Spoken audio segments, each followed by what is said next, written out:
Hello, my name is Francis Fox, and I'm a trained remote viewer. I'm here gathering information from the other dimensions to share with you to try to make this process of ascension, ending of a cycle, beginning of the golden age, integration into the galactic family, all of that, to try to make that process easier. And today I decided to talk about spirits and aliens again uh, in one chat and see if I can get you to understand the concepts that will make the process of accepting galactic beings into your belief system.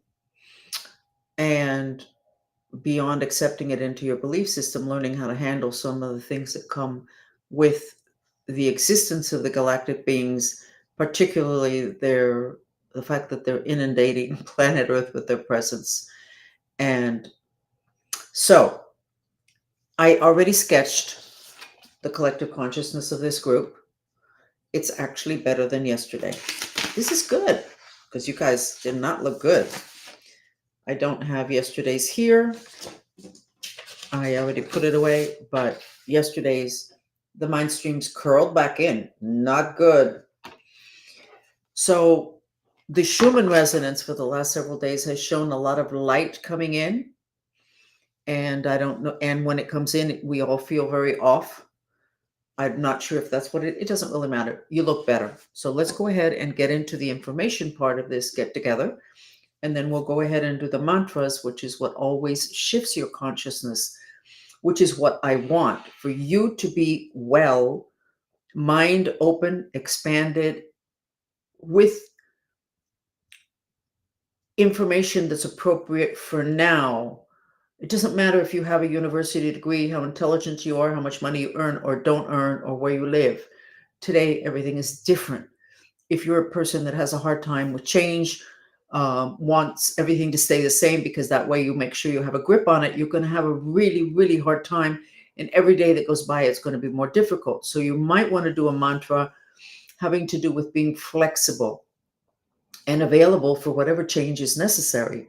In other words, having enough flexibility to where when your intelligence says to you, this has changed, this person is not the same, the situation is not the same, I can't handle it the way I have for 20 years, that you will be flexible enough to say, oh, okay, so I'm still going to be here. I still want to deal with those people. I want to do that. So I need to change to adjust in order to be able to do this effectively.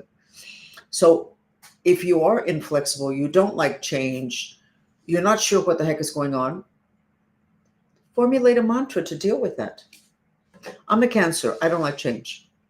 Oh, I look like oh my God, I'm into such interesting things. I don't like change. And I have moved a lot in the last several years, and I'll make it very short, this part of the chat.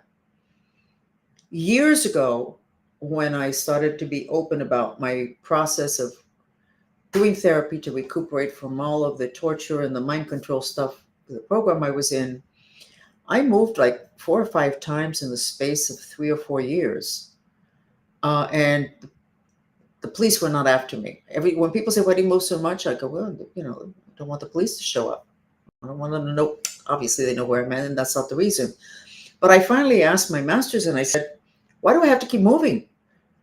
And it was actually when I found a house that I liked that I wanted to buy. And they said, we think that maybe you can go ahead and buy this house because your personality has changed enough that if you stay this way the rest of your life, it'll be kind of okay. Well, that wasn't that reassuring. That was years ago. And then we started up again with my battle against the weaponized intelligence community. We started up again having to sell our home. And then we moved like 6 times in 6 years. Very expensive. And I stopped moving into places that were appropriate for my position in life. Next, I have to move into a closet. But the point of the matter is it's made me very flexible. It's like, okay, so what needs to happen next? I need to move into a closet for 2. I'm only 1, but it's me and my dog. Okay, so then that's what I'll do. If I had not had all these moves, I would not have made it. I was not capable of accepting all the changes. I wasn't, even if the changes were initiated by me. So you might want to consider something that I tell a lot of people that are very stuck. And I tell them, go ahead and get all the furniture in your home and move it to the center of each room. And they'll go, why am I going to do that? I said, because there's something about doing that that completely shakes your head and your mind up in your life. Well, how do I get around? Well, you walk around the furniture, you walk around the edges of the room. But that's uncomfortable. Yes, it is uncomfortable. And in your closet, if all your shirts face this direction, then face half of them the other direction and some of them this direction. And if you always put your shoes there, then put them someplace else. Put them underneath the bed. Oh, they're supposed to be in the closet. This supposed to be can't apply anymore. And if it's stopping you from being flexible, it cannot apply anymore because you're simply going to get left behind. And it's going to be your fault because before you incarnated, you knew you were coming into this mess that we're in. Okay, enough of that.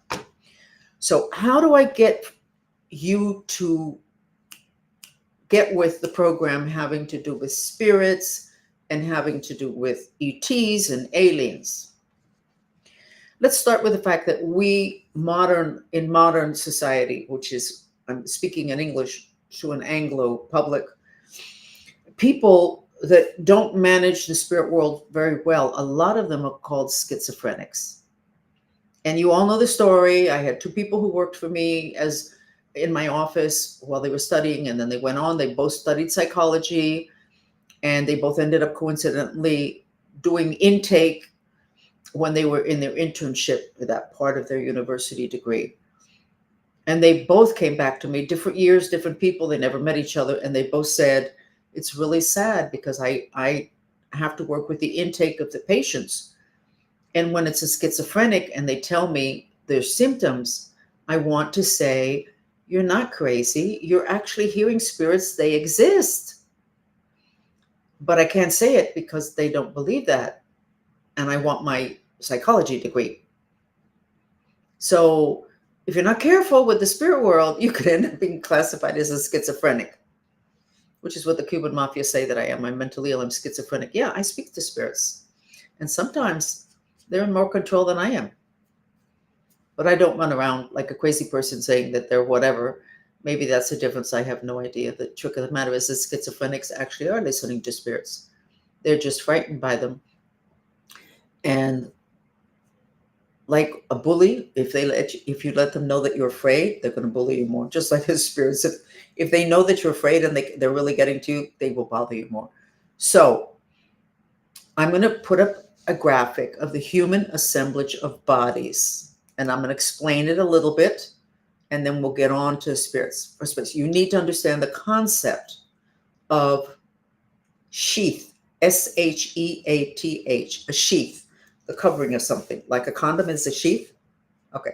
Vessel, something you pour something in. Vehicle, something that you drive. Got those? Simple. So let me show you a collection of sheaths, vessels, and vehicles. In ancient documents, these are all called vehicles that your consciousness drives, uses to function on the different dimensions. So all the way to the left is your physical vehicle. It's a vessel. You are poured into it. It's a sheath of consciousness. Got it? Just breathe as I'm talking. And the next body is your etheric body, and it's electric in nature. The next body is your astral spirit body. It's your emotional body, which is your spirit. It's magnetic. The next body, which doesn't look like the body, are your chakras, which are where the mind strings are knotted in 7 different places. Most people think chakras are beautiful things. They're actually knots in your mind that don't allow energy to run straight up and down that gold funnel that's in the back. Then the strings are called your mental body. The chakras are part of your mental vehicle, body, vessel. Okay. And then you have in the back a gold channel, and that channel is your causal vessel that your intentions are poured into. And then you have all the way to the right, you have the Merkaba, which is your vehicle for galactic travel. Okay, okay. But that's for human beings on planet Earth. When you leave the planet, you're not going to look like anything but the last vehicle on the right, which is the galactic vehicle, the Merkaba, which has been known about through history and is talked a lot about in Judaism. It's your little personal spaceship. And that is you. You do not look like those other bodies when you leave this planet. You convert into that double triangular shape. And this is reminding me of those ETs that I talked to 6 months ago, and they explained that their spaceships were a continuation of their mind, an extension of their mind. And it reminded me, because they were no, I didn't ask the question because my head wasn't there, but they said that that extension of their mind that was their spaceship was like Neuralink, the Elon Musk Neuralink, to where you're attached to a machine, and that machine is kind of like an extension of you. Okay, but those are the shapes of the vessels, the vehicles on planet Earth for human beings. Now it turns out that we have other beings coming in from other planets. We have always had beings come in from other planets. Never as many as now, and never as aggressive, and never quite so unruly and so not needing to follow any of the rules that were supposed to make human beings kind of like a little protected in their process of evolution. So I'm just going to go through some of them. I'm just going to do what I usually do, and I just talk, and I hopefully the stuff, you'll have a place to put it. If you can understand the concept of shape shifting, which means you can change your shape to anything that you want, because your intention creates your reality on planet Earth, and apply that to off planet, then you can understand how these beings can appear and disappear and have different shapes, because you can do that with your mind. You can do that with your mind. You're just not trained, and you don't know that, and you don't believe that, but you can do that because intention creates reality. So if you intend on looking like a pumpkin, you can actually turn into a pumpkin. Yes, that would be your vehicle. That would be your energy body. So if you can't accept that, then the rest of this is like useless, but you don't have to accept it. Just listen. So here we have on planet Earth, human beings. This is Earth. And on the surface of the Earth, we have human beings. And then we have animals. Okay. Underneath planet Earth, there are other civilizations. Did I believe that until 2 years ago? No, I thought, no, I don't believe that. I do now, because as a group in my movement, the Mantrista movement, we went underneath to see if there was something there. Lo and behold, we found people there. People know. We found beings there. And then it was like my belief system was obviously challenged. Why on earth would I make that up? Why would my group, the Mantristas, my group, their group, where it's not, I don't own it, it's a movement. Why would we make that up? Most of us were seeing the same thing. We didn't make it up. Besides which, it corresponds to what many books have said, and many people that have been respected.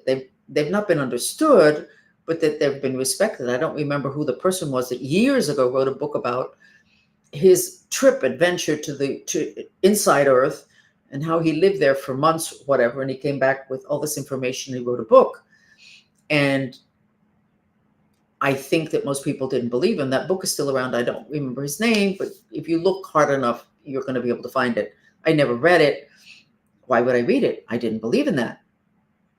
But it turns out that there's many beings, civilizations, groups that live not on the surface of the Earth, but underneath. Now, did they have to go there because it was a catastrophe? I have no idea. We're not there at this point. We're just talking about the different types of beings and aliens. So are those aliens? Well, they're from the planet. Well, we never knew that we were sharing the planet with other people. We were sharing the planet, but we weren't sharing the same dimensions. Because when we had the oil accident in the Gulf of Mexico, the problem was that the drilling, which was 5,000 feet below the surface of the earth, broke through dimensions permanently. It broke the doorway between our world and a world of a group of beings underneath that don't look like us. They did not appreciate that. Did I even know that they were there? No. Did I struggle with accepting this? Yes. Did I see them? Yes. Did I like what I saw? No. What did they look like? If you looked at the videos, which they had for several months, there were cameras on that, all the petroleum that was coming out of that oil spill, at the bottom of the ocean. If you allowed it and you have good third eye, you could see these slithering beings that were kind of shaped like humans, but not really. They kind of had the shape, the arms, the head, the body, but very thin and long and slithering, that they were coming up and out of that hole. Now, those beings that came out and that energy that came out in that break changed the vibration of the planet to such an extent that the Mayans said that there had to be a new calendar. You had to trash the old calendar because planet Earth was not what it was before, and it wasn't. It was a mixing of civilizations that were never supposed to mix. I know it sounds like science fiction, but now it turns out that all the science fiction stuff is true. So those people that write these science fiction things, they are accessing the future or accessing under the dimensions, and we're reading it and enjoying it as science fiction. We don't enjoy it when it ends up being something that decades later turns to be true, like the movie Matrix that told us about the implants in the neck, and everybody loved the movie, and it was a very powerful movie, and it turns out that we do have implants in the neck, which we found about a month and a half ago, which is shocking because we don't just have that implant. We have many implants that are infusing us with energy that doesn't allow us to be us. Okay, so we got this whole section that came up and mixed with us because we broke through dimensions and went into their world. Then they started to come into our world. So there's a section of beings that look like the blob. Ah, come on, Francis. Oh, I'm so sorry. But I've seen them. I was taken by some producers of a TV show to go to an apartment to look at this. The woman in the apartment was very psychic and very accurate, and there was spirits in her room, and they wanted to kill her cat. Yes, there were spirits in her bedroom that wanted to kill her cat, but she wasn't happy because she needed for those spirits to look like regular spirits that were from people that had died. So they had kind of like regular bodies. This didn't look like that. This was like a gelatin that was crawling on the wall. Exactly the wall where she said there was a problem. On the other side of the wall was the electric room of that entire floor. And electricity does destroy our protection, which is why that being that looks like the blob, except not so fat, did want to kill her cat. But she did not like it when I was not able to tell her that that being looked like a regular spirit. And she really believes in all of that. It's too much. And I hear you. I understand. I wasn't upset. I was impatient, but it's like, okay, I can't help you. I can't change what I see for your comfort level. I can't do that. So that was in that building, which is Miami Beach, is exactly the same thing that's on the road in Venezuela between Caracas and the airport. And I don't think the road is that long, but 2,000 people have died there because there's something on top of the asphalt. and 2,000 people have died. And the only thing that can control it is limestone, earth energy. Spirits don't like the earth energy. So if you throw it at them or beat them up with it, they back off because they can't tolerate the earth energy, because they can't tolerate the physical dimension, which has to do with earth energy, the earth element. So that's another type of being. Then when I first started giving healings in the 90s, I could see that a lot of people had a snake draped around their neck or around their waist. Oh my God, that's a bad spirit. Yes, it was spirits. They're not bad spirits. What information I got was that I would see those in people who had fragmented because of traumas. And in other words, they lost a piece of themselves, which, by the way, would go to the underworld. That's the shamans go to the underworld and they retrieve the fragment. They call it soul retrieval, which it's not really soul retrieval, but that's what they call it. That's okay. And so these, wherever you fragment, these snake-like, shape-like spirits would go and drape themselves around in order to fill the space so that a really bad spirit won't come in, because you have a hole in you. It took me a while to adjust to that and to come to the conclusion that these are really nice spirits. Well, but look what they're doing to my throat. What are they doing to your throat? They're taking the space of an energy that's kind of like the devil, who has no good intentions towards you, and these particular spirits do. The ones that come from underneath the underground, the ones that are like the blob and whatever, they're very angry. And is it a coincidence that we have the biggest one that I have heard of in Venezuela that has so many oil fields? So they're breaking the earth and intruding into the dimensions that those particular spirits are in. Now, there's several civilizations underneath the ground.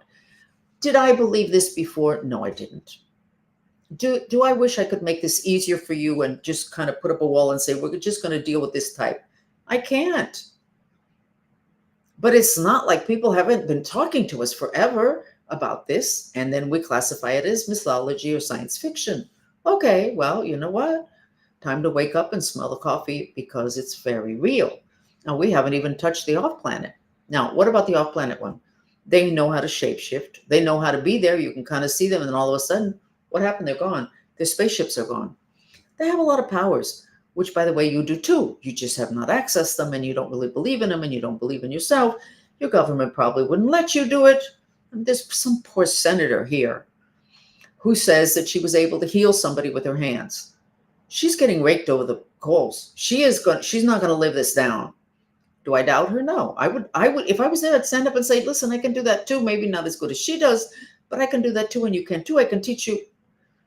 We're not going to get there. What I have to do and deal with is different. I can't take on her battle. I don't know if she's going to make it out of this.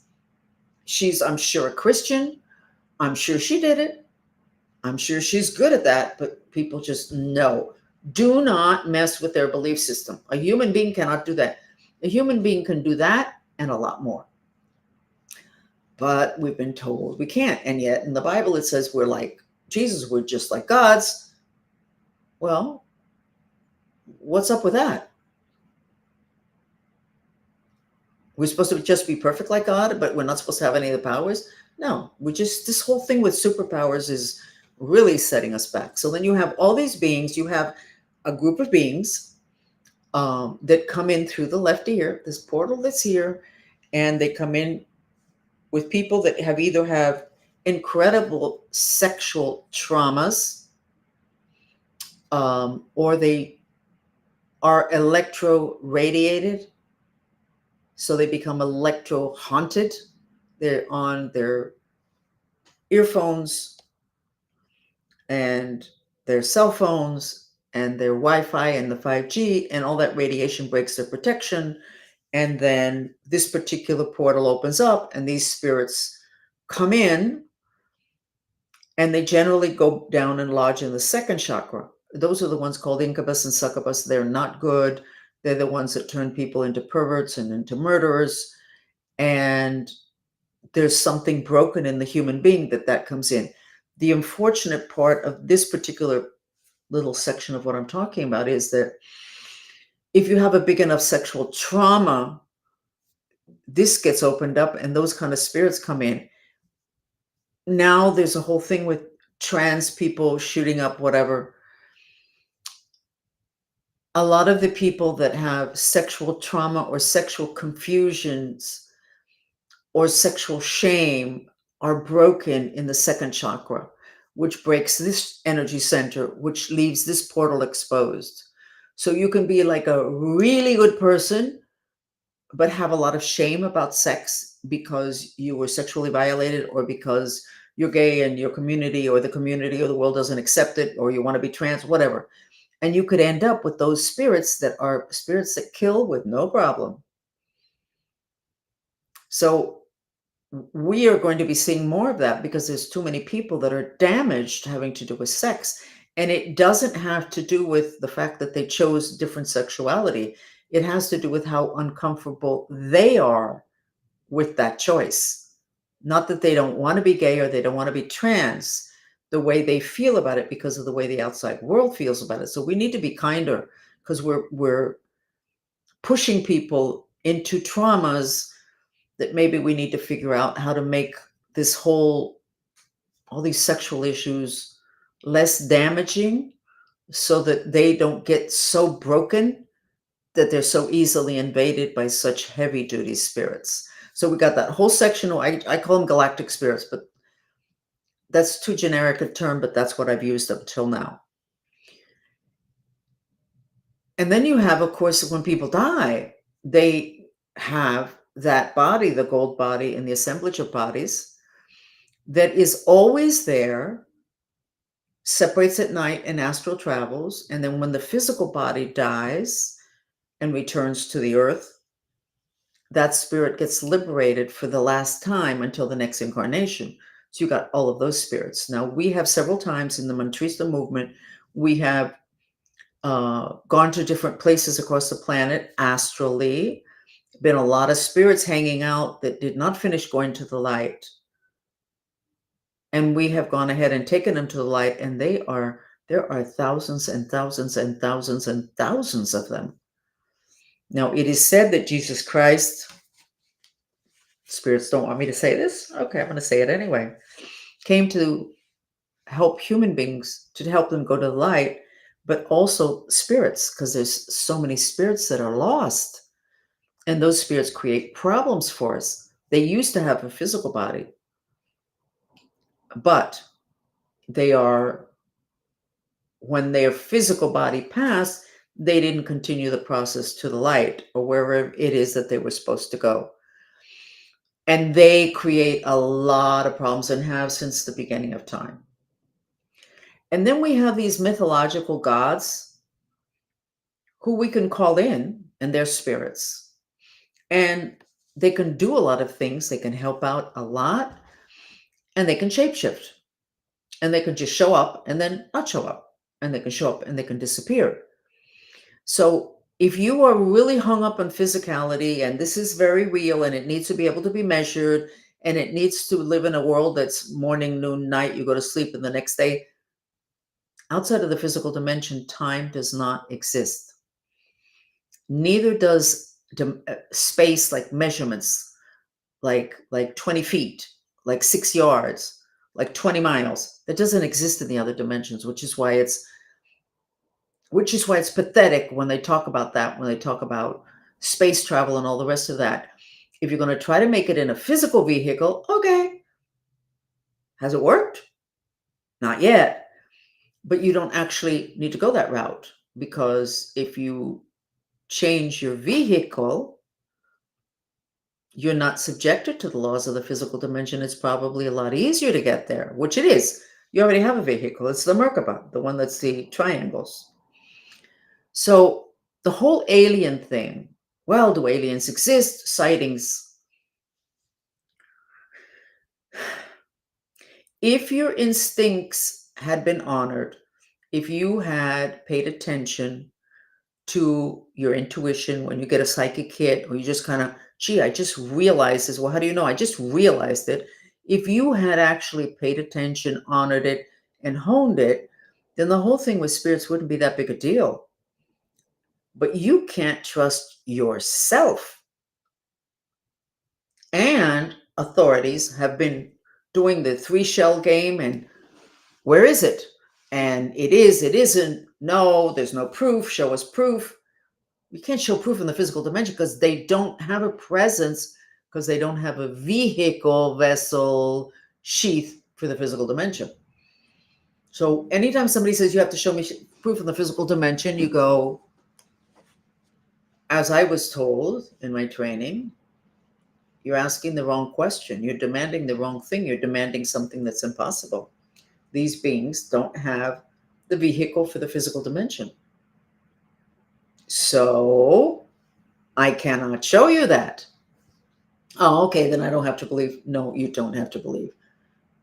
But you're going to be in for a really big shakeup. And I think that's going to be a big division in the world. The people that are going to accept it and totally freak out, or the people that are going to accept it and say, okay, now how do I work with this? The first way you need to work with it is you need to make sure that your energetic systems are strong enough that you don't get invaded by them. But they're not, because your kids are all invaded. What, 20-30% of our children are classified as mentally ill? Come on. Everybody's on tranquilizers? Everybody's into addictions? You're not wrapped tight. You're not pulled together. And there's many reasons for that. And I hear you. I believe me, I understand. I think I'm the only mind control victim that I ever met or heard of that never went on any type of antipsychotic drugs, because it's just so easy. No, I feel all this confusion. Here, this will help. Yeah, it'll help put my consciousness to sleep, at which time more spirits will invade, etc., etc. So anyway, we think that the dream state is just like the dream state. The dream state is other dimensions, and it's spirits, including yours, playing out things and shape-shifting every 15 seconds. So it's like all this stuff going on at the same time. Yes, in the other dimensions it can. In other words, as the Brazilian Dr. Vieira said, you have to be really stable in your physical life as a human being before you get out there in the astral dimensions. But those aliens that we are already going to be told officially at some point that they exist. And why do we have to wait for it to be official? But okay, so when it's official, they don't have to follow by any, you in the other dimensions can do anything you want at any point. I can duplicate myself 300 times. How do I do that? Well, it's no trouble at all, because 30 years ago, I saw somebody did it in a room of 500 people. And I thought, I'd like to do that. I'd like to be able to give 500 people a healing at one time. And I do it now. And I don't have to work. It's simply intention. So I think I've said enough, especially since it's 33 minutes, which is a nice sacred number. You probably should do a mantra having to do with accepting the new reality, which is the mixing of worlds, the mixings of beings. And maybe watch Star Wars a lot, not the new ones, the old ones. And that scene at the bar, when Han Solo, I think, walks into the bar looking like a regular, handsome human being. I think he walks in with Chewbacca. And then everybody at the bar looks like obviously aliens in different shapes. And some of them are horrifying, and other ones, they're all horrifying. And they're all having a drink at the bar and they're sharing. Why don't you get a copy of that scene, a picture, and put it up on the wall and just breathe it in, so that if you start to see beings, which you will, then you'll go, aha, here we go, the bar scene. Get used to it. And I'm not saying that you should have drinks with them, but they're pretty powerful, and you can have some really great allies. Where did you think God came from? Where did you think Jesus Christ came from? Up there, ascending, up there. You think it's the top of a mountain? You need to become more flexible. You need to become less rigid. You need to let go of old belief systems. You don't need to believe the word everybody says at all, but you need to have your instincts honored enough to where you or honed enough to where when somebody speaks, you can kind of tell if they're saying the truth or not, or at least they think they're saying the truth. And your psychic abilities really need to be developed, because without that, you're going to be very handicapped in this stage that we're going into. A lot of people are going to go crazy. And it's a shame, because this has been thousands of years in which we should have been ready for this. But I think the materialistic bent of the society, at least the one that I've been raised in, has not really allowed us that opportunity. And we let them put those walls up. You can't color outside of those lines. And your kid says, there's a spirit in my room, or there's something in my room, or there's a ghost in my room, or there's a monster under the bed. And of course, it's denied. We start with that. And we end up where we are today, which a lot of people are bothered by spirits and they become mentally ill, such as the schizophrenics. And the people that have to take drugs to sleep, most of them are getting bothered by spirits. And this will be the last thing I say about this. A couple years ago, I decided to do a chat, and then I said, let's do it. And I did it again. So I said, people, send in a photograph of your bed. So what I did was, online, I would say, okay, here's this bed belonging to this person, but we wouldn't say the person. The person knew that that was their bed. They sent the photograph. And they had to have issues of insomnia. So they would send it in. Every single person that sent in a photograph that I was able to get to diagnose, the reason they had insomnia was spirits bothering them at night. Every single person. No exception. And so I did it another time, because I said, let's make sure, let's do a second set. Same thing. Makes sense. It makes total sense. Something's bothering you. And you go, well, no, but I have these crazy thoughts. Who's stimulating those crazy thoughts? Who's putting those thoughts in your head? Who's tricking you by talking in your head, in your voice? Why can you have compulsive thoughts and not stop yourself from thinking those thoughts? Because that's not you. That's a spirit that knows how to be a broken record, talks in your head, in your voice, because magic is everything in the other dimensions. It's everybody can do magic. And everybody's a great psychic in the other dimensions. So there are people that I know that included me many years ago. You kind of get friendly with the spirit, and they give this information that's immaculate. It's totally accurate. Future, past, present. My God. Not good people, not good spirits. And then at a very important point, you ask a question and they give you a piece of information that takes you off in the wrong direction. But the other 99 other pieces of information were totally accurate and wonderful. They jerked you around and you didn't know any better in your instincts.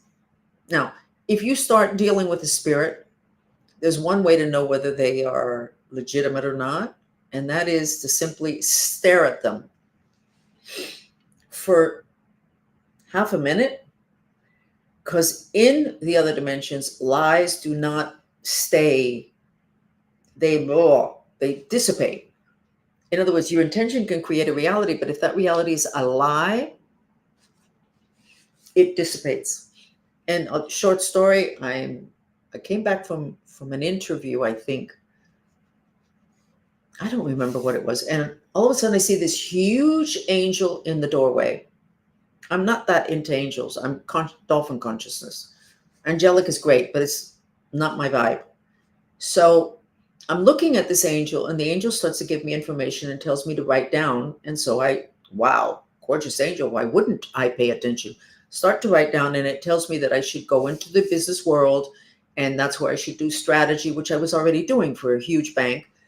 And then all of a sudden I was like, but that's really, I already made the decision. I'm not going to do that. That's not what I want to do. That's where I came from, the government. I don't want to do that. And so I just sat there as this angel is talking to me, just sat there, stared at it, and it started to melt. And I went, my instincts were right. It's not an angel, but it can look like an angel. And that's the shape shifting that you have to get used to and understand and integrate. into your knowledge base so that you don't get raked over the coals, the way a lot of us have been. Okay, let's go ahead and do a mantra.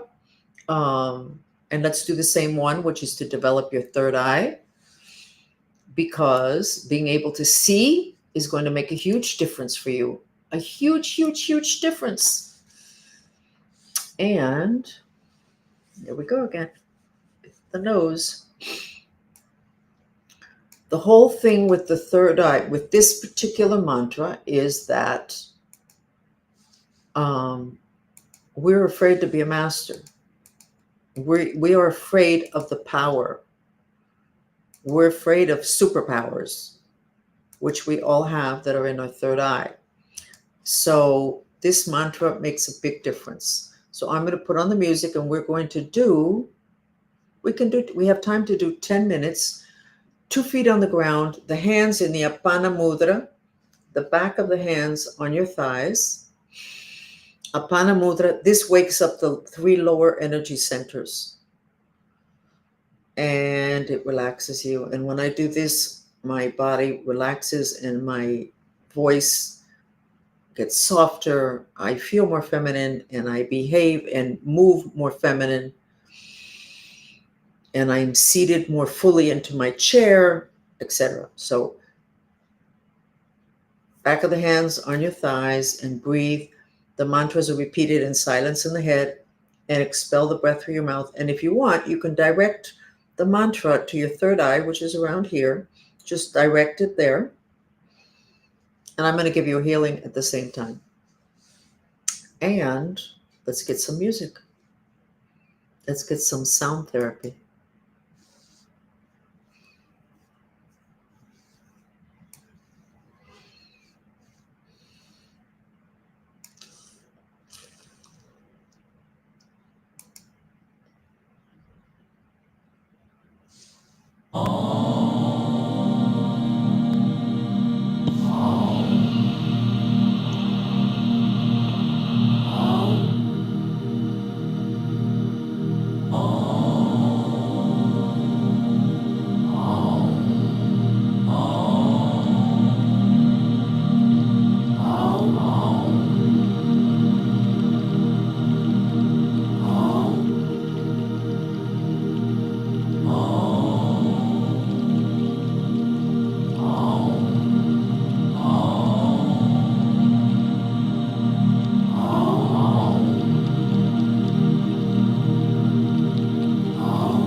Sorry, I don't know how to do that more gracefully.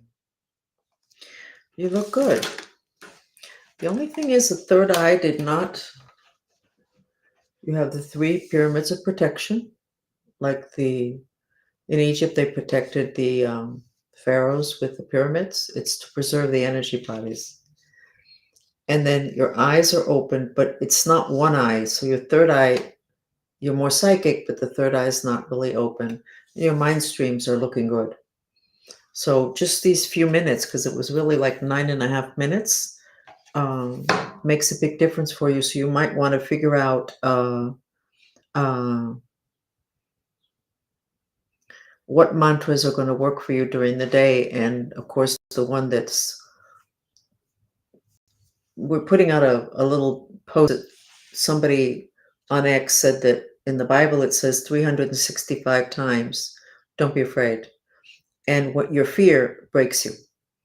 It breaks a grid that God, first place, you have one energy body that's a grid, and then there's grids around us. And that's basic, it's the Higgs field. And it breaks with the toxic congestion of fear, breaks it, eats away at it.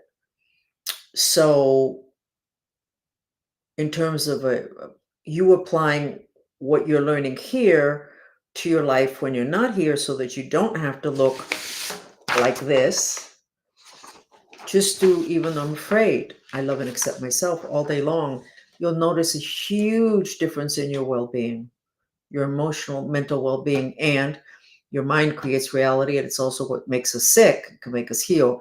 You're going to feel better and you're going to be healthier. Just if you just do that simple mantra, the purification mantra, even though I'm afraid, I love and accept myself. Okay, so we will see you back again tomorrow with maybe more news. Bye.